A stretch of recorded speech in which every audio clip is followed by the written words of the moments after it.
Hola, les doy la bienvenida a una edición más de IT Masters Update Review, el espacio que tenemos el equipo editorial de IT Masters Mac para hablar de inteligencia artificial, tecnologías de la información, el futuro, finanzas, ciberseguridad y todos aquellos temas que se nos quedan en el tintero. Soy Francisco Iglesias y, como ya les dije, gracias por escucharnos o vernos a través de cualquiera de las plataformas. Escucharnos a través de cualquier plataforma de audio, la que ustedes elijan, y vernos a través de YouTube. En cualquiera de esas plataformas, les agradeceremos que pues, nos dejen un like si es que les gusta el programa, cada capítulo, o también que nos dejen sus comentarios. Y por supuesto, importantísimo, que nos sigan para que sepan ustedes cuando se publica un nuevo episodio. Si ustedes además quieren compartirnos su experiencia a través de redes sociales, lo pueden hacer a través del hashtag ITMastersUpdate. Y como cada semana, me acompaña Marisela Ochoa. Hola, Marisela. Hola, Fran. Buenas. ¿Cómo les va? Es un gusto estar aquí.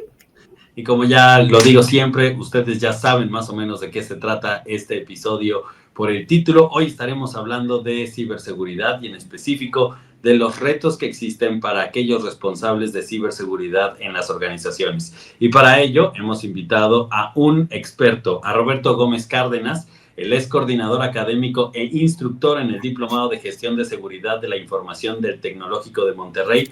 Hola, Roberto, gracias por estar con nosotros. Hola, ¿qué tal? Muy buenas tardes, gracias por la invitación. Roberto, a ver, lo voy a poner así. Ya se estaba complicando la ciberseguridad y luego llegó la inteligencia artificial y jaque mate, ¿no? O sea, como que lo exponenció a verdaderamente mucho más. ¿Cuál es tu primera impresión de el panorama o el reto que se tiene como responsable de la ciberseguridad ahora no solamente con tantas amenazas que ya existían, sino con todo este impulso de la inteligencia artificial? Bueno, la inteligencia artificial, punto número uno, no es algo nuevo. La inteligencia artificial es algo viejo, que data de los 60s. De hecho, no sé si ustedes sepan, pero hay una asociación mexicana de inteligencia artificial que data de los 80s. Y entonces estamos hablando de que hay una asociación de hace 30 años. Es una asociación académica, no tanto como de aplicaciones hoy en día. ¿Qué pasa con la inteligencia artificial? Como cualquier nueva tecnología, llega y después vemos las reglas, después vemos los riesgos y a alguien se le ocurre cómo hacerlo. La inteligencia artificial viene a facilitar las cosas, pero también viene a traernos nuevos riesgos porque no las sabemos manejar. Uno, no saben los riesgos que se tienen con eso y muy pocas compañías hoy en día tienen un gobierno de la inteligencia artificial. ¿A qué me refiero por gobierno con inteligencia artificial? El poder definir políticas, procedimientos, qué se puede hacer, qué no se puede hacer.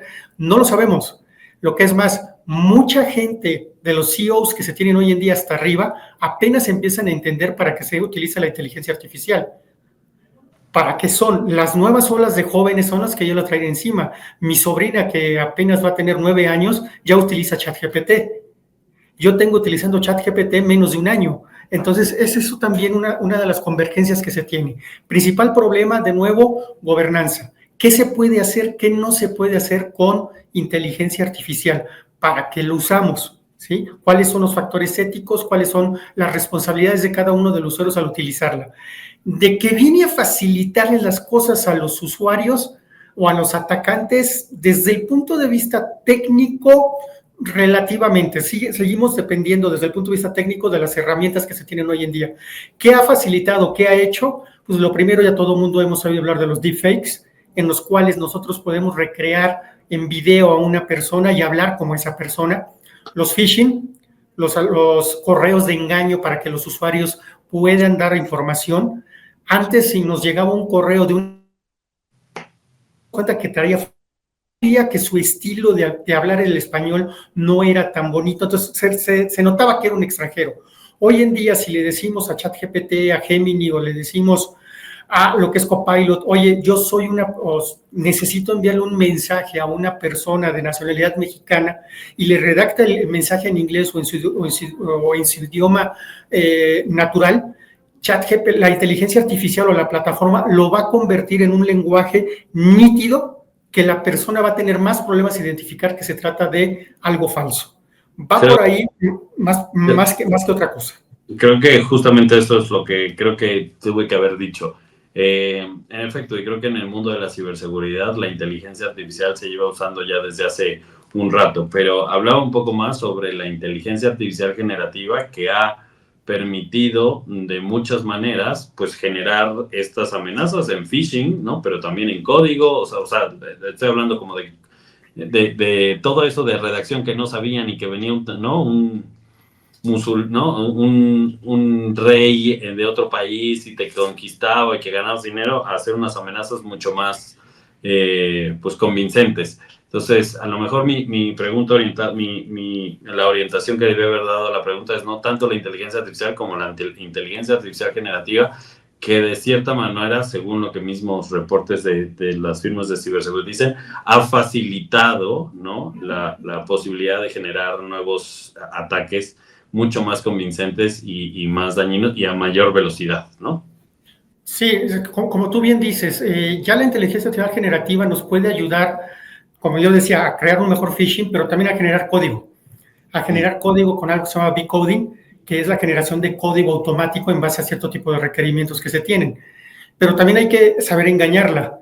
Si tú le dices a una plataforma de inteligencia artificial, oye, dame un código para, no sé, para enviar un exploit, te va a decir, no, eso no te lo puedo dar. ¿Por qué? Pues por la misma cómo está constituida, pero sí hay formas de darle la vuelta y como cuando le hablas a alguien bonito para que te suelte información. Es exactamente lo mismo con la inteligencia artificial, se puede hacer. Oye, vamos a un paso atrás, o sea, entendiendo que la inteligencia artificial ha complicado un poco el escenario, pero ya venía complicado el escenario, ¿no? A ver, te pongo dos grandes temas para hablar de eso.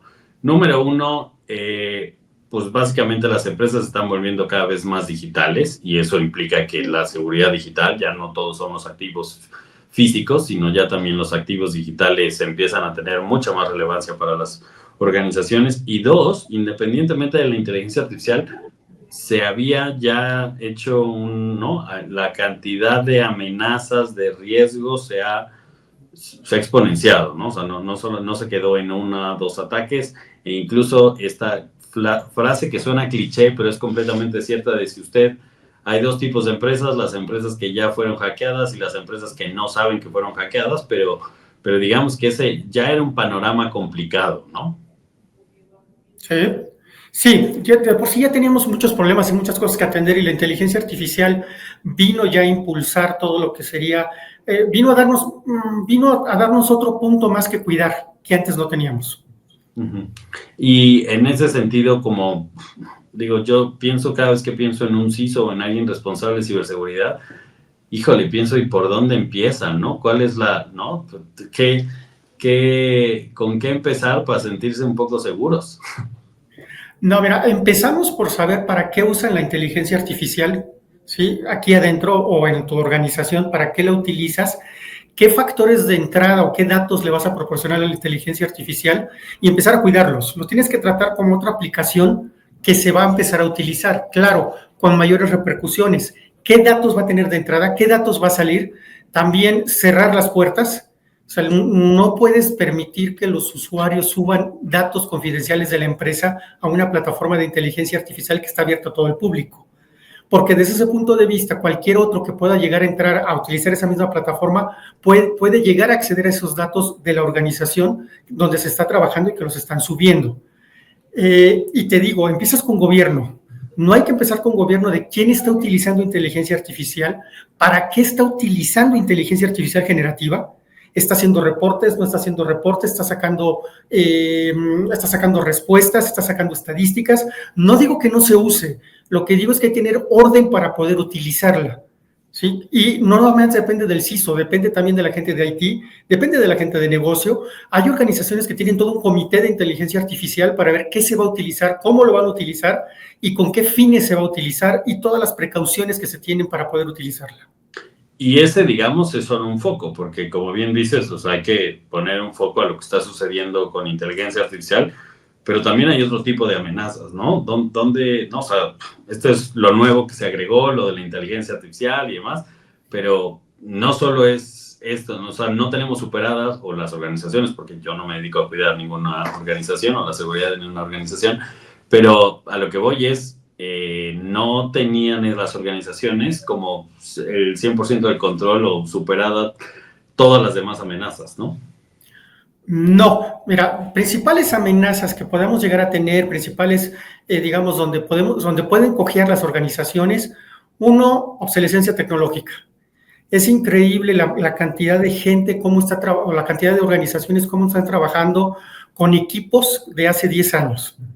Y ya sea por costo, ya sea porque y eso trae como consecuencia que no puedas actualizar, que no puedas hacer parcheo. Después, cuando salen las nuevas versiones de las aplicaciones más aseguradas, no las puedes poner porque no lo soporta la arquitectura que tenía antes. Eso es un principio. Lo otro también que tenemos arrastrando, son pocas las organizaciones que tienen un buen inventario de activos. ¿Qué tengo? ¿Dónde lo tengo? ¿Cuáles de esos inventarios son críticos para la organización?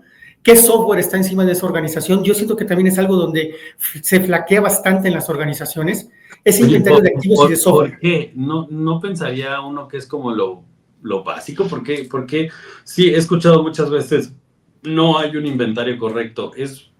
¿Dónde ves ahí el problema? Entiendo lo de la obsolescencia y básicamente muchas veces, pues es que es bien caro renovar, es que, no, o sea, ese me da un poco más para entender, pero lo de generar un inventario, pues básicamente es pura talacha, pero no es tan complicado, ¿sí? ¿O cómo es? Es que un buen inventario de activos que tiene, punto número uno, no se vale hacerlo sobre un Excel. ¿Por qué? Porque lo que yo he visto cuando se tiene un inventario de activos en un Excel, ese Excel se coloca en algún lado o se manda por correo entre varios y la actualización se vuelve muy complicada. Entonces tienes que invertir en algo, ¿sí? Que te pueda llevar una base de datos que es lo que tienes, ¿sí? Y se requiere mucha disciplina y mucha generación de procesos. ¿Qué es lo que pasa? IT está bastante ocupado en el día al día, ¿sí? En poder remediar esto, poder remediar aquello, poder configurar todas las cosas, que no tiene tiempo de dar de alta los nuevos activos que llegan. Hay organizaciones, aunque parezca curioso, yo conocí de una en la cual había un cuarto que estaba lleno de un montón de hardware, de equipo.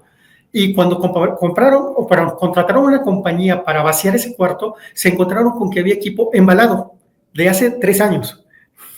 Entonces, te dices, bueno, ¿y para qué lo compré? ¿Cuál es la otra también? Después nada más compramos para cumplir y te encuentras con situaciones en las cuales las licencias nunca se pusieron y todo el mundo pensaba que estaba funcionando el software, siendo que no. Entonces, también tenemos las transiciones en el cual sale un equipo de IT, llega un nuevo equipo de IT y se pierde toda esa continuidad. Esas son las principales causas. O sea, digamos, pensándolo así y después de lo que comentas, no es tanto la iniciativa de hacer un inventario como la disciplina de mantenerlo actualizado. Y de que, o sea, no puedes empezar de cero cada año, ¿no? Sino más bien ya lo tenemos y lo dejan ahí y pues se quedó, ¿no? Con las IBM de hace 200 millones de años. Yo te lo pongo, y vamos a hacer una analogía bastante curiosa, para los que más o menos sean de mi modelo. Yo sé que hoy en día nadie tiene CDs ni DVDs, pero cuando teníamos CDs y DVDs, ¿teníamos un inventario de qué teníamos? No, pues no, nunca. Yo me acuerdo que nunca les pasó comprar un DVD que ya tenías o comprar un CD que ya tenías. Lo mismo ocurre aquí cuando compras equipo que va saliendo, porque también está lo que estuvo de moda en muchas organizaciones, alquilas, no compras. ¿Cómo lo vas a sacar? ¿Cómo lo sacas? ¿Qué viene ahorita a ayudarnos un poco en eso? La nube. Porque la nube se encarga automáticamente de actualizarte, de tener siempre lo primero, y eso te puede llegar a ayudar, ¿sí? En muchos factores. ¿Cuál es el detalle con las instituciones financieras? El permiso que requieres de la Comisión Nacional Bancaria y de Valores para poder utilizar nube para tus operaciones críticas.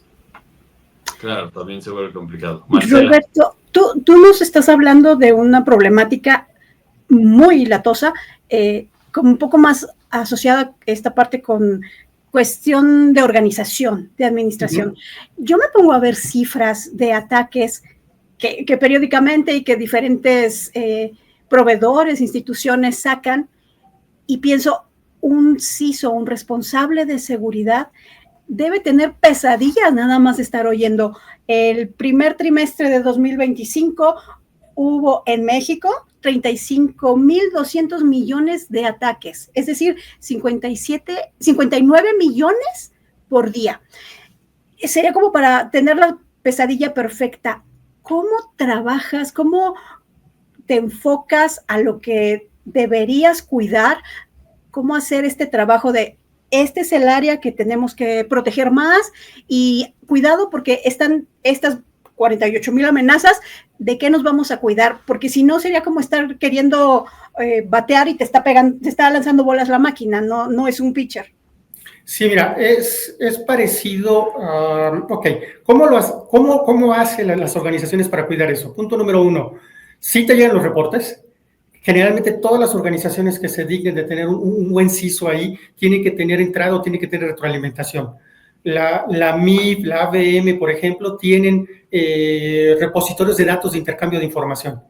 Pero también tienes que ver qué te corresponde y qué te no corresponde. Si tú trabajas en una casa de bolsa y te llegan amenazas de cajeros automáticos o de terminales de punto de venta, las vas a hacer a un lado. O sea, tú tienes que ver qué es lo que te interesa. También te llegan a llegar amenazas de cierto tipo de productos, de sistemas operativos, de servidores, y también tienes que ver, y de ahí la importancia también del inventario de activos. Oye, ¿tengo de estos o no tengo de estos? Y si tengo de estos, ¿qué tengo que hacer para poder remediarlo? Entonces, todo ese tipo de cuestiones, poco a poco vas eliminando qué es lo que te compete y qué es lo que te compete.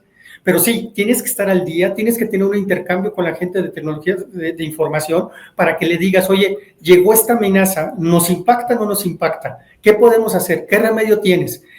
Sí, es a lo que vamos y lo que estamos haciendo hoy en día. Si bien es cierto que, como tú bien dices, hay muchas amenazas, hay muchos ataques, tenemos que ver qué nos puede atañar o qué nos puede atañar. Por ejemplo, ¿cuál es el escándalo de la semana, desde la semana pasada? Lo de los aeropuertos en Europa. Bruselas. Exactamente, eso fue. Bueno, ¿qué me puede atañar a mí?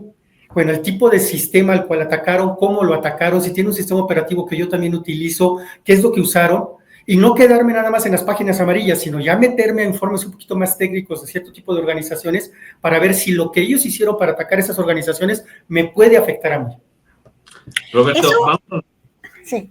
Yo quería hablar acerca del talento que necesitas, pero como dice Fran, vámonos a hacer una pequeña pausa y regresamos justo para hablar del talento y de esta gran actualización que deben tener las áreas de seguridad de la información y en específico los CISOs. Regresamos.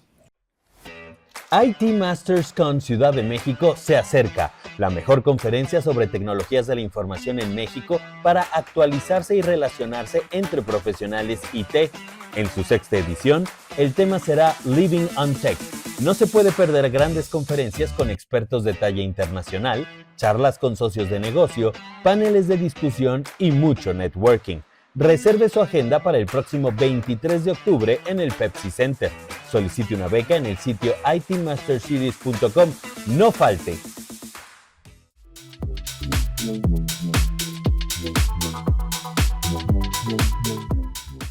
Y ya regresamos para seguir hablando sobre los retos de los CISOs y de la seguridad de la información en las organizaciones. Nos acompaña Roberto Gómez. Roberto, tú nos decías antes de la pausa, esta necesidad de los directores de sistemas y de los responsables de ciberseguridad, de los CISO, de estar actualizados e incluso estar actualizados con informes técnicos para ver si te atañe o no te atañe. Eso, sin duda, es una muy buena práctica, pero eso toma mucho tiempo, ¿no? O sea, entre que toma mucho tiempo y que no sé si en realidad hay manera de estar tan al pendiente de eso y luego de la operación y luego de la zona. ¿Cómo combinar eso? Lo tienes que combinar. Mira, pasa mucho, y déjame irme al lado de IT, de un director de sistemas. Si un director de sistemas está ocupado en la operación, no va a poder aportar mucho a la organización. No va a ver hacia adelante. Me explico, o sea, está ocupado tapando hoyos. Entonces, claro, no puede imaginarse, no puede mantenerse al día para ir más allá y decirle a la organización, oye, te propongo esto para mejorar tal proceso, para mejorar otro proceso. Lo mismo nosotros, lo mismo el área de ciberseguridad. Tú tienes que mantener a un equipo que esté atendiendo lo que son las necesidades diarias de la operación y tú mantenerte al día. O sea, inteligencia artificial tiene 1 año, si tú te buscas 2 años que nos empieza a pegar duro. Hay que actualizarse, hay que tomar un curso de qué es ChatGPT, de qué es Gemini, de qué es esto. Eso es por un lado. Por otro, yo utilizo mucho los podcasts. Sigo 2 que 3 gentes para estar al día y en lo que voy manejando, poder escucharme qué es lo que pasa a diario. Tengo que tener también un centro de que me lleguen noticias, ¿sí?, relacionadas con mi área, en el área de ciberseguridad, y poder saber cuáles me atañen y no me atañen, ¿sí? Ahora, no es lo mismo capacitación a tener el día al día de cuáles son las amenazas. Tú te puedes capacitar, puedes tomar un diplomado, puedes tomar una maestría, puedes tomar un curso. Ahorita hay una gran barbaridad de cursos por todos lados, ¿sí? Puedes tomar también lo que sería hasta hacer un doctorado si lo quieres por ahí. Pero el mantenerse día al día es parte de la obligación, no solo de uno, sino de todo tu equipo, mantenerlo al día, decirle está pasando esto, está pasando aquello, tengan cuidado con esto, me acabo de enterar esto, y también las redes. Los grupos de WhatsApp de diferentes tipos de comunidades que existen en las cuales te puedes intercambiar información. Sí, yo participo en 2 o 3 y a cada rato les ando enviando. Los alumnos, y son testigos los que han tomado el diplomado con nosotros, de cómo a cada rato les mando reportes. Ya que los lean o no los lean ya es otra cosa. Pero sí te tienes que dar el tiempo y tienes que mantener la parte operativa funcionando bien para que tú puedas dedicarle tiempo a eso y definir la estrategia. Roberto, y acerca de los equipos que tú has tenido cercanos o de los que has tenido conocimiento en un ambiente ya operativo, ¿qué habilidades, qué conocimientos, que tengan tales certificaciones o que tengan tal nivel es lo que más valora un CISO en su equipo cercano? Experiencia, 1. 2, en lo que es también el ambiente financiero con el cual yo más he convivido, conocimiento de la normativa. ¿Por qué? Porque te van a estar molestando y molestando y molestando y molestando porque cumplas con la normativa, ¿sí? La parte de experiencia. Certificaciones sí, son bienvenidas. La más conocida sigue siendo el CISP, el CISSP de ISC cuadrada, al cual ya tiene bastante tiempo que llegó por acá. Son bienvenidas, pero más que nada experiencia. O sea, lo que uno busca es experiencia con la gente, que sepa reaccionar ante una crisis. Yo puedo dar un curso de continuidad del negocio y decirte, en caso de que pase un incidente hay que hacer esto, esto y esto, pero en el momento en que pasa ya es otra cosa. Y teóricamente puedes tener una certificación en resiliencia, pero en el momento del evento, quedarte callado y quedarte tieso. Entonces, claro, la experiencia es una cosa vale mucho. ¿Cómo actuar ante el problema? ¿Cómo actuar? O sea, y hace poco, una comida con unos colegas me decían, oye, es que le pasó esto a aquella persona y se siente mal. Y dice, no te sientas mal. La única forma de aprender a andar en bicicleta es caerte de la bicicleta. La única forma en que uno puede llegar en realidad, cómo reaccionar a un incidente es cuando te pasa un incidente. El resto se queda de forma teórica. Claro. Tú bien dices, la experiencia es lo que más se valora, pero también es cierto que en estos tiempos de escasez de talento, y no tenemos que hablar mucho, pero en efecto hay mucha escasez de talento en términos de ciberseguridad, el déficit es muy grande, y he hablado, ¿no? Varias veces hemos tenido esta conversación con distintos líderes de ciberseguridad, de CISOs y demás, de la formación de talento, ¿no? O sea, de tener equipos, o más bien de generar ese talento que no estás encontrando fuera, que no encuentras en el mercado. Pero pues, insisto, todo en términos de las áreas de ciberseguridad se vuelve una cosa así. Necesitas poner atención a las actualizaciones y necesitas al mismo tiempo, ¿no? Estar mucho en operación y tapando hoyos. Y pienso también en esta parte, necesitas talento o talento con mucha experiencia para que te ayude, pero al mismo tiempo pues necesitas generar esos cuadros que no existen. ¿Dónde pones la balanza en términos de talento? Necesitas preparados. Ahora, hay que ver una cosa que pasa en las organizaciones. El CISO en las organizaciones no es parte de TI. El CISO en las organizaciones no opera. No tiene acceso a lo que son los firewalls. La mayoría actualmente. Claro, el deber ser, ¿no? El deber ser es que el CISO no tiene acceso al firewall, no tiene acceso al IDS, no tiene acceso al antivirus, no tiene por qué tener sí conocer de qué se trata, pero no la parte operativa. No lo vas a encontrar con una certificación Checkpoint en el que sepa el teje y maneje de lo que es el Firewall 1 para poder hacerlo. Tampoco vas a tener la certificación desde el punto de vista operativo. No operamos, estamos a nivel estrategia, y ahí entra la parte de IT. La parte de IT debe de tener un área de seguridad, si lo quieres llamar informática para separarlo, para que ellos sean los que en realidad operen y reporten al CISO. Y el CISO es el que debe de decir la estrategia. O el CISO como tal debe decir, oye, se necesita un antivirus. ¿Qué antivirus? Maestro, tú eres el que decides. Yo necesito un antivirus o un XDR o un EDR que haga esto y esto. Eres tú el que me vas a decir cuál vas a comprar. Si quieres que yo, claro, me lo vas a presentar y yo te voy a decir funciona o no funciona, pero tú lo vas a operar, yo no. A lo más puedo entrar a consultas y a crear reportes. Ese es un planteamiento, a ver, ideal. Yo no sé cuántas organizaciones ya están en una operación de ese sentido en el que el CISO es solamente o sea, es el ideal. El CISO es completamente estratégico y además solo habla con el board y habla con ¿no? O sea, como, sí, suena muy bien, pero yo no sé, digo, tú conoces también mucho, Roberto, no sé si es la realidad de muchos CISOs en la mayoría de las organizaciones. Yo la compro, sí, no es tampoco la realidad, pero sí estamos evolucionando para allá. O sea, creo que la realidad, a menos de que tú me digas, no es cierto, Francisco, la realidad es que los CISOs que tenemos hoy todavía tenemos muchos líderes IT que fungen de alguna manera como CISO, ¿no? O sea, que tienen esa figura. Ya no tantos, ya hay más, pero todavía tenemos esos líderes IT. Evoluciona. Lo que pasa es que antes, ¿a quién agarrabas como CISO? Al de infraestructura, al de telecom, le decías, ahora vas tú. Entonces tenía que cumplir las dos funciones poco a poco, y poco a poco tiene que ir evolucionando esa forma de pensar.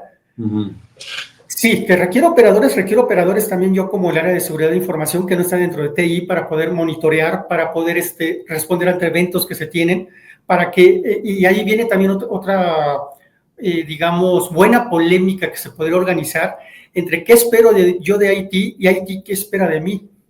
Claro. Yo espero que no se convierta en una lucha, porque muchas veces lo que pasa es que IT piensa que seguridad de información lo está juzgando y te oculta cosas. Claro. Oye, es que, ¿qué pasó aquí? No, es que pues la configuración... Se vuelve como el auditor y el auditado, ¿no? No le digas... Más o menos, sí. Recordemos que hoy también está de moda las famosísimas 3 líneas de defensa, primera, segunda y tercera línea de defensa. Primera línea vendría a ser un poquito IT, que es lo que está configurando. Segunda línea, lo que sería nosotros que estamos viendo, oye, haz esto, hazlo así, hazlo asado. Y la tercera línea que vendría a ser auditoría, que nos audita que estamos haciendo lo que estamos haciendo. Pero sí, esa interacción que se tiene, de que voy a tener necesidad de gente operativa, sí. De que voy a tener gente técnica, sí. Pero también lo que yo le decía a mis alumnos cuando era profesor del TEC de Monterrey, no quieran ser ejecutivos antes de ser ingenieros. Claro. O sea, primero tienen que pasar por una etapa de ingeniería, primero tienen que pasar por una etapa de ensuciarse las manos, aunque en IT eso tal vez no suene mucho, pero tienen que pasar por una etapa de operación y de conocer qué es lo que es, ya sea en el área de desarrollo, de redes, de seguridad, de configuración, de servidores, adelante, y ya después van a poder tomar decisiones.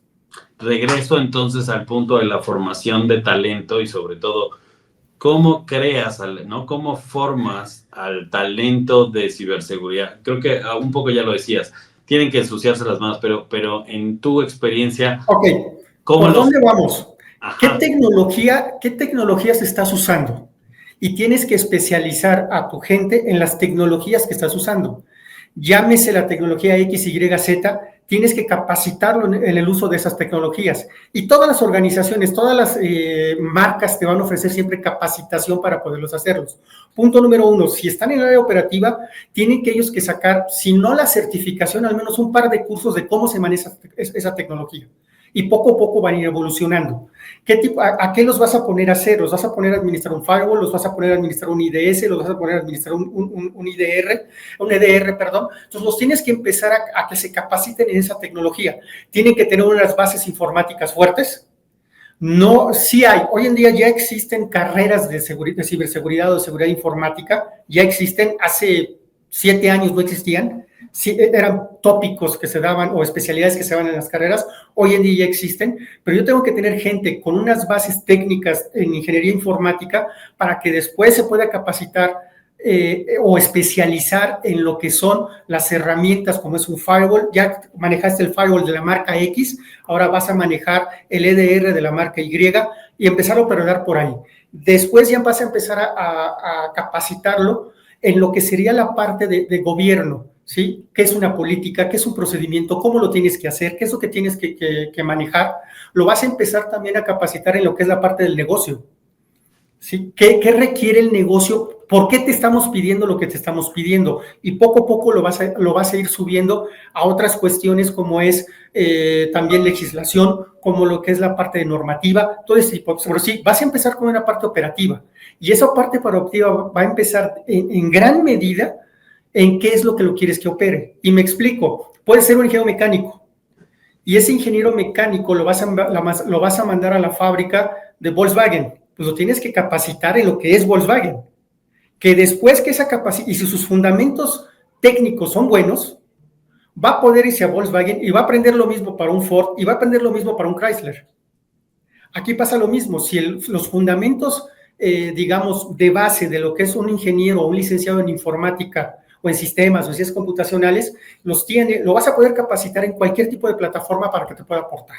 Suena, o sea, que esa formación no es de 2 semanas, es una formación.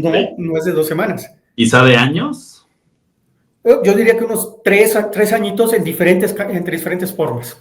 Poniendo changuitos de que no se te vaya en algún punto.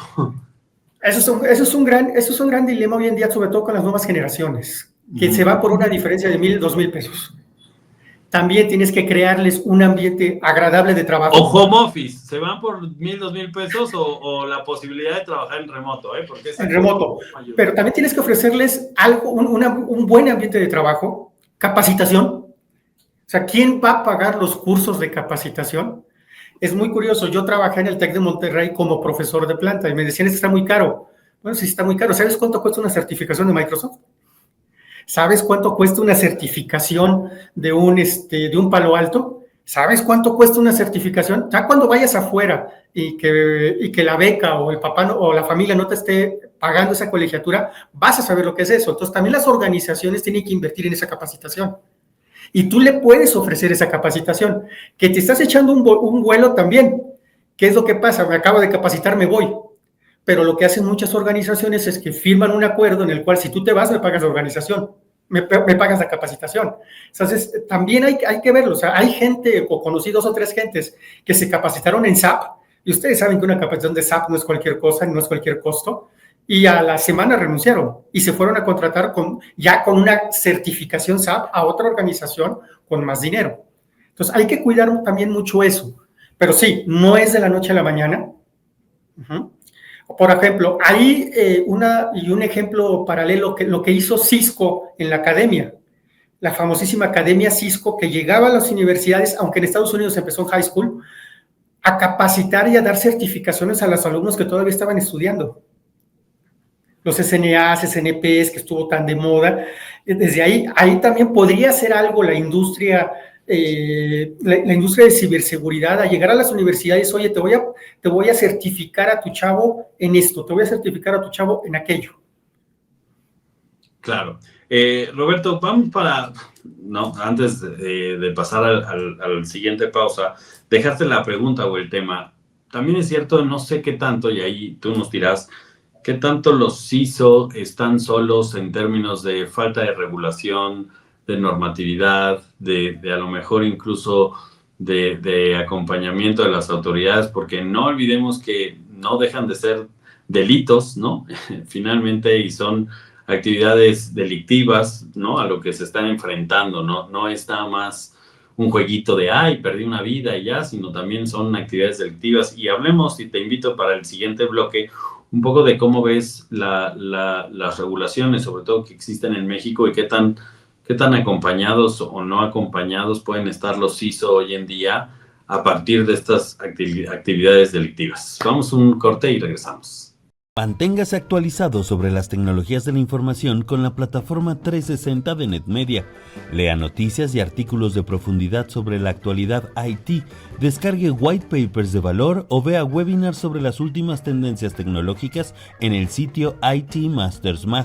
Tenga acceso a los contenidos más recientes a través del newsletter o síganos en redes sociales. Además, sea parte de la mejor comunidad de profesionales IT y asista a los foros y sesiones presenciales de IT Master Series con el mejor contenido y mucho networking. La plataforma IT Masters de NetMedia le ayuda a la toma de decisiones inteligentes y lo pone en la frontera de la innovación.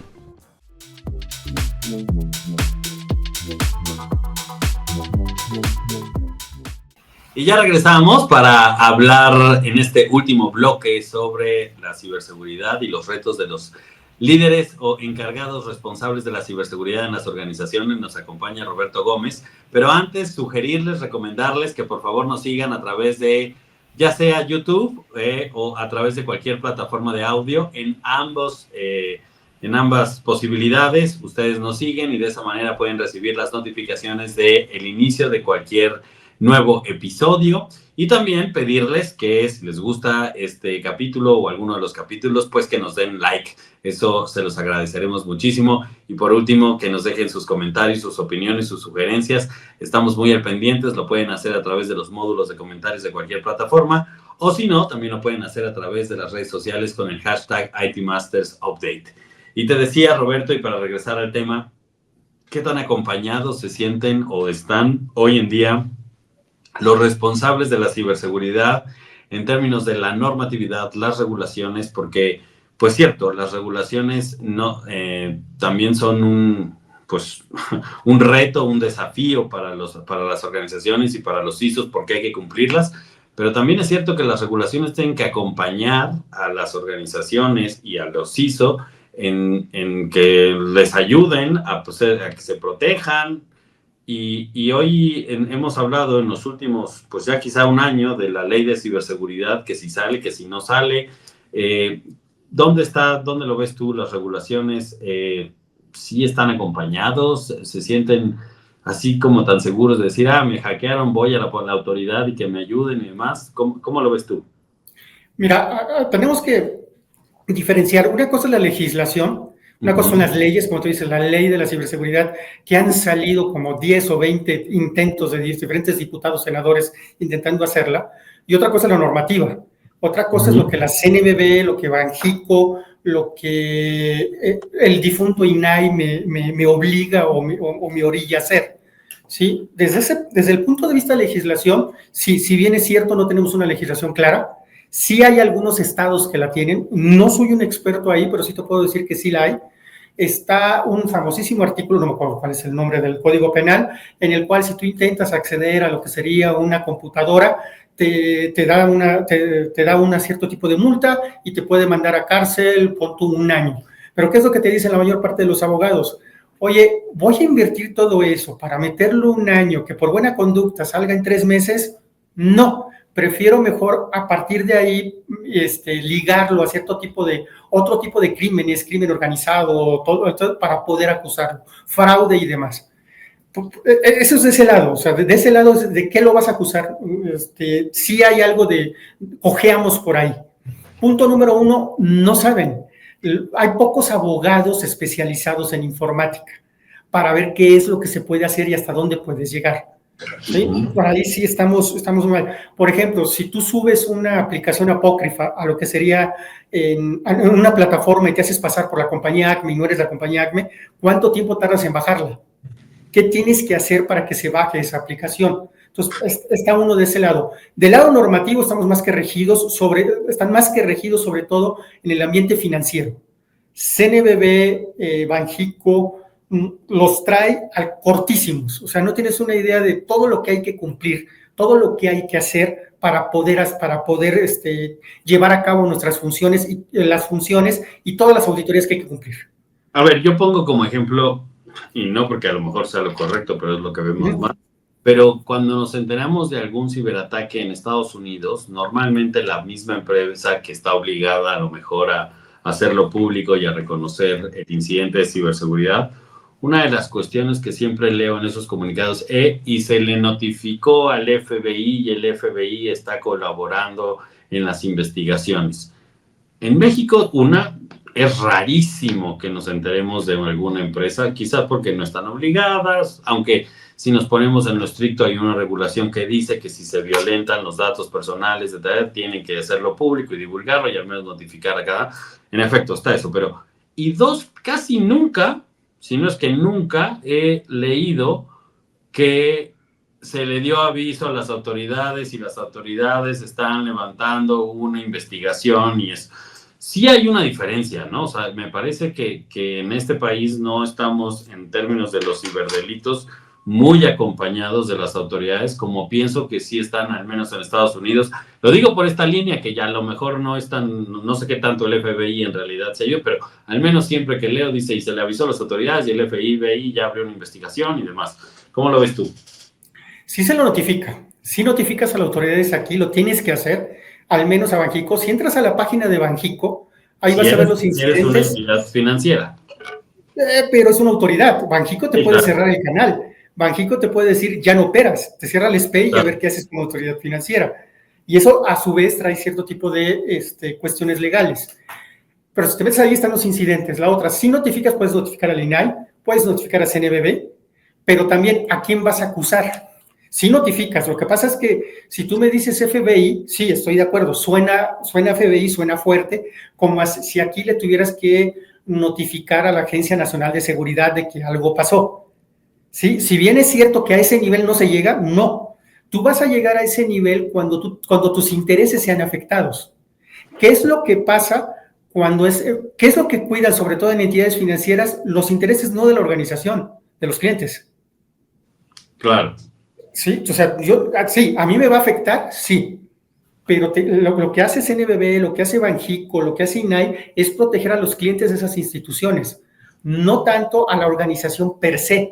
Si la organización per se ve afectada, entonces sí, va a levantar un acta y se tiene que levantar el acta en base a todo el seguimiento que se tiene que dar. Ahora bien, ¿a quién le vas a levantar el acta? ¿Quién resulte responsable del ataque? Sí. Por ahí vamos, por ahí se tiene que ir. Si es interno, muchas veces lo que se prefiere es darlo de baja y que le vaya bien. Tampoco tenemos listas negras. No hay una lista negra de empleados que hayan sido corridos de las instituciones, llámale lo que quieras, acusados o por hacer un tipo de fraude en una institución. Es raro que lo puedas encontrar, se le dio de baja y ya. Uh-huh. Yo te lo voy a poner una analogía con los call centers. Los call centers, después hay una serie de fraudes muy finos. Hay gente de los call centers que hablan por teléfono y lo que hacen, ¿sí?, es hacer un fraude y los toman, los sorprenden, los investigan, vean que son él y los corren. Se va a otro call center a hacer lo mismo y de ahí se va a otro call center a hacer lo mismo. En algunas instituciones, en algunos ataques internos de seguridad pasa igual, se van de un lado al otro. ¿Sí? Necesitamos listas negras para ver cuáles son los usuarios que fueron dados de baja. Que no se, que por regulación o por ley no les tenemos que notificar a las autoridades. Lo que pasa es a qué le llamas una autoridad. No, si bien es cierto que no tenemos algo como notificar a un FBI, sí, no le tenemos que notificar. Y mientras no tengas esa obligación, no le vas a notificar, a menos de que te veas afectado. Que lo digo no tanto por el hecho de que te veas obligado, sino más bien como veo yo a la figura del FBI como alguien que los acompaña en la investigación, que te ayuda, no, o sea, no tanto como una obligación de, tienes que ir y poner la cara en el FBI, sino lo veo más como una ayuda, digo, a lo mejor es mi percepción, pero lo veo más como una ayuda de, oigan, pues estamos investigando, pero también me está ayudando la autoridad, el FBI tiene conocimiento, además ha sabido de más casos, o sea, incluso como una medida más de ayuda que de obligación y cumplimiento. Ok, Policía Cibernética nos puede apoyar bastante, pero Policía Cibernética siempre te va a solicitar que tengas un acta, hayas levantado un acta. Y es ahí donde muchas instituciones como que no están muy de acuerdo en hacerlo. ¿Por qué? Ellas sabrán. Pero, por ejemplo, un ejemplo de esto, ¿cuál es? Nos llega un correo a una institución y esa institución, ¿qué es lo que dice? Oye, yo quiero saber de dónde viene este correo. Va a llegar, si tú haces un análisis de los encabezados del correo, va a llegar un momento en que ya no vas a saber de dónde pasa. ¿Por qué? Porque precisamente para cuidar la privacidad de los usuarios de ese servicio de correo, Google, Gmail, Yahoo, Hotmail y todas ellas dijeron, no, hasta aquí le voy a dar información. Y es ahí donde puede entrar policía cibernética. O sea, policía cibernética le puedes decir, oye, necesito estos datos. Policía cibernética se va a voltear con Gmail, Yahoo y todos ellos y te va a decir, ok, es esto. Lo mismo en cierto tipo de investigaciones que te pueden decir, oye, yo quiero esta llamada telefónica, ¿de dónde viene? ¿A quién pertenece? Te volteas con policía y claro, cada una de las instituciones va a tener un proceso y va a tener una serie de requerimientos para poderte ayudar. No te va a ayudar porque nada más haces el teléfono y le digas, oye, requiero esto. Punto número 1, Roberto Gómez, ¿quién es? ¿Sí? Oye, es que soy el CISO de la compañía ACME. Sí, pero eso y nada es lo mismo. Entonces, van a querer cierto tipo de proceso para apoyar. Banxico te puede apoyar también en decirte, oye, había pasado esto, ha pasado esto. Banxico ahorita tiene mensualmente una serie de cápsulas de ciberseguridad en las cuales está invitando a la gente a participar. ABM, AMIP, todos ellos lo tienen. Si tienes, no el nivel de ayuda, y sería muy interesante también ver qué tipo de ayuda reciben del FBI, claro, los americanos. O sea, para poder tener un buen comparativo de lo que es. No lo dudo, sí tienen buena gente, pero muchas veces lo que haces es perseguir a alguien y adelante, pero ya la cooperación con alguien sí se da, sí lo puedes tener como todo. Claro, además, digo, no sé, también es un tema como cultural, la verdad, no solo a nivel organizacional. Más de uno hemos conocido casos o incluso vivido casos de gente que ha sido víctima de algún tipo de delito y no toda la gente va y denuncia, ¿no? Y prefieren decir, ya no quiero saber de policías, ya no quiero saber, ¿no? Y eso en otros países es distinto, ¿no? También es cierto que no estamos en esta cultura de la denuncia siempre, pero lo digo porque, pues, finalmente, no sé, y ahora que estamos en estas discusiones o que están en las discusiones de si deberíamos de tener una ley de ciberseguridad y qué debería de tener esa ley de ciberseguridad, no sé si se tendría, y a lo mejor ahí mi pregunta, si se tendría que plantear en algún punto algún tipo de a lo mejor de obligación, pero también como de acompañamiento para que esto sea o se resuelva de mejor manera. Sí lo debe de haber, o sea, sí te van a hacer ciertos tips. Recordemos que ellos también, y como tú bien dices, si bien es cierto, yo puedo reportar a una autoridad que pasó algo, pero eso, si yo cuido como institución cómo lo reporto, no necesariamente va a salir a los medios. Claro. ¿Sí? Entonces, las instituciones como tal van a tener ese focus de qué pasó o si lo mismo le pasó a alguien más. Y cómo actuó ese alguien más respecto a. Entonces, sí, en ese tipo de cuestiones nos pueden ayudar bastante para ver cuál es el camino que debemos de seguir para poder llegar a resolver un incidente que nos haya causado algún tipo de daño o perjuicio a la organización. Roberto, regreso al tema de, ahora sí que los retos de los CISO, ya hablamos un poco de regulación, ya hablamos un poco de formación de talento, ya hablamos de la actualización, de lo que necesitan de estar actualizados. Hablamos un poco de la inteligencia artificial y vamos como último tema te planteo la famosísima capa 8. Y te pongo un tema que hemos tratado y que hemos puesto en discusión ya en varias ocasiones aquí en IT Masters Mac respecto a ver, no es la primera vez que hablamos de capacitar a todos los empleados y que estén capacitados. Hemos visto durante años que ha sido la sugerencia capacitar para prevenir y demás. Y luego, la verdad, es que no entienden, o luego la verdad es que no se lo toman en serio. Mi pregunta, y a ver, para conocer tu punto de vista, ¿seguir capacitando o poner ya castigos? Porque pues ya también, ¿no? Mira, precisamente ahorita tuve una comida con unos colegas y veíamos eso y alguien decía, espérame, es que poner castigos puede llegar al momento en que no hago nada. Si me van a castigar, ¿para qué abro correos? Si me van a castigar, ¿para qué actúo así? O sea, tiene que ser una concientización que el usuario esté consciente. Recordemos, una cosa es concientización y otra cosa es capacitación.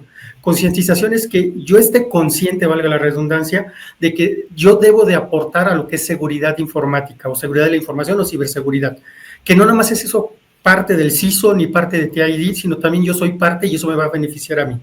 Sí, debo de estar consciente de ello. Ya capacitación es ver cierto tipo de entrenamiento para ver cómo actúas ante ciertas circunstancias o cómo resuelves cierto tipo de cuestiones. No creo que sea con base a castigos. ¿Qué sí puede hacer? Al contrario, en base a felicitaciones. La fase por ejemplo, muchas organizaciones hacen pruebas de phishing. O sea, en lugar de que yo te corra porque no pasaste, o que 3 pruebas de phishing las tuviste mal, mejor te recompenso porque todas las pruebas de phishing las has tenido bien. Entonces, de ese tipo de cuestiones, lo que hacen algunas organizaciones es dar medallitas, lo que hacen algunas organizaciones es dar reconocimientos. Si lo quieres ver un poquito al estilo empleado del mes, también va por ahí ese tipo de cosas. Ahora, también hay otra cosa, ¿eh? Tú pudiste haber tenido todo un año de nunca haber caído en un ejercicio de phishing, llegas un lunes, el fin de semana te peleaste con el novio, la novia, el esposo, la esposa, tienes al papá enfermo, ¿sí? Tienes al hijo que reprobó, y llegas con 1000 cosas en la mente, y en ese momento le das clic. O sea, no te garantiza que nunca le vayas a dar clic. Debes estar preparado para que alguien en un determinado momento le dé un clic y puedas llegar a tener eso, lo que se conoce como respuesta a incidentes, resiliencia dentro de la organización. El hecho de capacitar a la gente, el hecho de que estés bien, no implica que un usuario no pueda darle clic a algo. O sea, eso créeme que te digo, la mente juega mucho. ¿Sí? Oye, Roberto, ahorita que tocaste ese tema, estamos al borde de empezar octubre, que desde 2003 es el mes de la concientización. A lo largo de tu carrera, ¿tú has visto un antes, un después, un efecto, una aculturización de la gente en esta materia? ¿Sí funciona dedicar esfuerzo? No he visto mucho cambio, ¿eh? Sí le echan ganas muchas organizaciones en el aspecto de invitar cierto tipo de gente, de traer cierto tipo de gente, de hacer concursos, concursos, premios, pero yo no he visto mucho cambio, no más allá de lo que sería la concientización común y corriente que tenemos. Te soy sincero, no lo he visto. Sí, porque viene el mes de octubre, muchas organizaciones empiezan a invitar, o nos invitamos entre nosotros. Oye, tú vienes a dar plática conmigo, yo voy a dar una plática contigo, pero no, yo no he visto un cambio fuerte. Lo que es más, muchas organizaciones lo que tienen es que están tan ocupadas su gente que no tienen tiempo de ir. Y digamos que entonces tendríamos que resignarnos a que la capa 8 siempre va a ser lo más endeble. Sí, yo digo que sí. Te digo porque no puedes crear una persona perfecta que sepas que el 100% de las veces va a poder reaccionar como debería de reaccionar. Te lo digo, o sea, tú puedes ser la gente más confiable, puedes ser la gente más, digamos, que hayas tenido una ningún tipo de fallas, acudiste a todas las cápsulas de concientización, sacaste 10 en todas las cápsulas de concientización, nunca caíste en un ejercicio de phishing, y el día en que, como la famosísima frase, te agarraron en tus 5 minutos, es cuando caíste. Tienes que estar preparado para que, si ese caso se da, ¿cómo vas a reaccionar? Ahí entra, por ejemplo, otra parte de concientización. Si yo caí, notifico. Y claro, si yo notifico, ya empiezo a tener una otra reacción. Si yo caí y empezar a hacerle como el niño que rompió, o sea, como alguna vez un familiar que tengo, que su mamá tenía perfumitos, se puso perfume de cada uno y los llenó de agua para que no se diera cuenta. Pero se echó a perderle la cantidad de perfumes que tenía. Aquí pasa lo mismo. Si no avisas a tiempo, oye, hice esta tontería, va a pasar mucho tiempo y vas a dar más oportunidad de que el mal se propague más rápido y haga más daño. Y eso es justo lo que dicen los críticos de los castigos, que castigar hará que la gente prefiera callar a reportar, y eso tarde que temprano complica las cosas. Sí, o sea, hay que tomarlo desde el punto de vista, somos humanos, de que vamos a errar, y de que hay errores,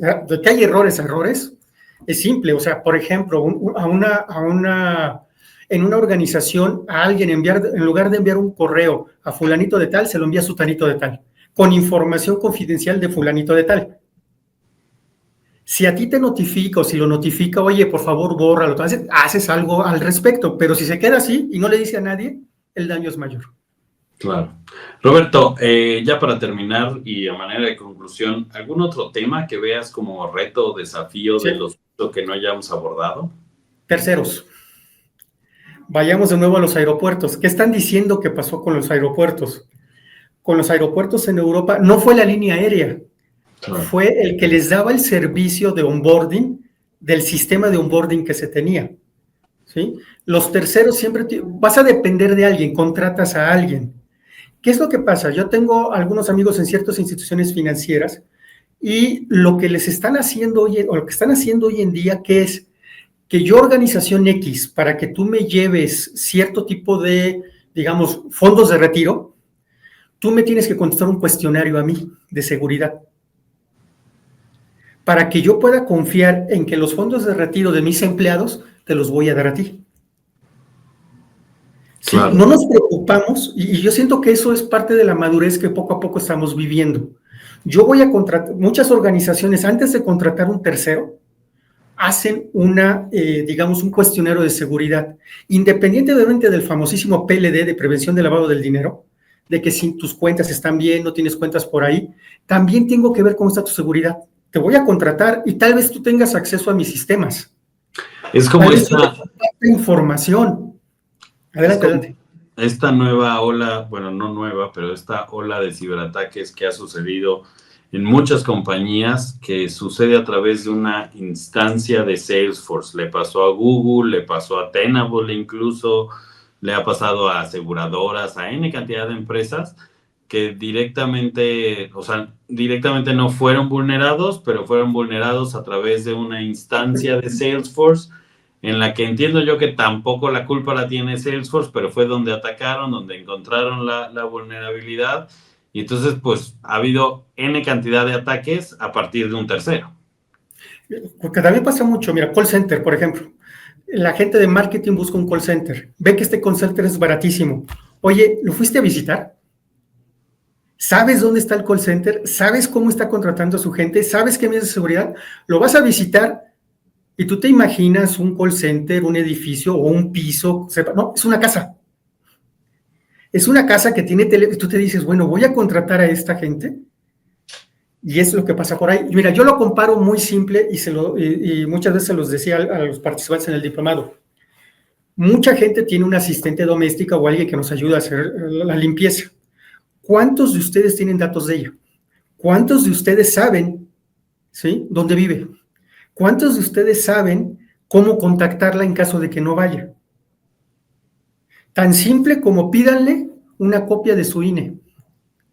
Si pasa algo, ¿cómo la vas a contactar? Si se desaparece y estuvo inmersa en algo. Y así que es un tercero que estás metiendo a tu casa para hacer un servicio. Lo mismo en seguridad. Estás metiendo un tercero aquí y tú tienes que ver cómo te digo, independientemente del PLD que se debe de hacer, también tienes que ver desde el punto de vista de seguridad si esta persona tiene lo suficiente para poder reaccionar. Porque es más, te va a notificar. ¿Cómo te va a notificar?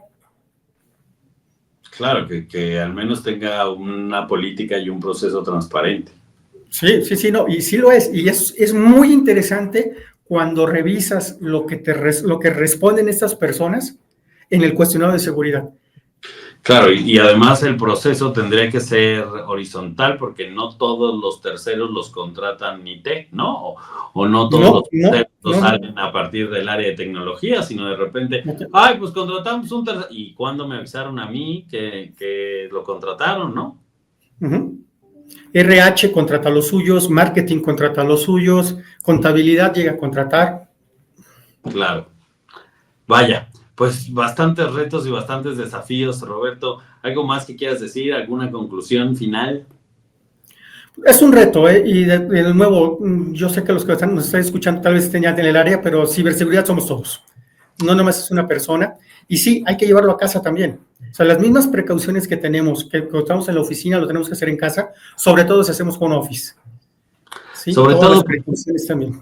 Sobre todo porque no son pocos, y no sé si muy al 100%, quienes dividen o tienen dividido claramente su mundo laboral en términos digitales, su mundo laboral de su mundo personal, ¿no? En México, pero sobre todo creo que en todo el mundo es difícil marcar esa línea, ¿no? Son pocos los que tienen 2 teléfonos, y de todas maneras los que tienen 2 teléfonos, pero a mi jefe sí lo tengo en los 2 WhatsApps, o sea, todas esas cosas suceden. Hay que dividirlo. Y de nuevo agradezco la invitación. No, pues a ti, Roberto Gómez, el es espérenme que se me fue. Él es el coordinador académico e instructor en el Diplomado de Gestión de Seguridad de la Información del Tecnológico de Monterrey. Gracias, Roberto, nos has dejado con mucha tarea para seguir reflexionando. Y gracias a todos ustedes por vernos en una edición más de IT Masters Update Review, el espacio que tenemos el equipo editorial de IT Masters Mac para hablar hoy de ciberseguridad, de inteligencia artificial, pero también de tecnología, de finanzas del futuro y todos aquellos temas que se nos quedan en el tintero. Nos vemos en una siguiente edición. Hasta la próxima. Gracias. Hasta la próxima.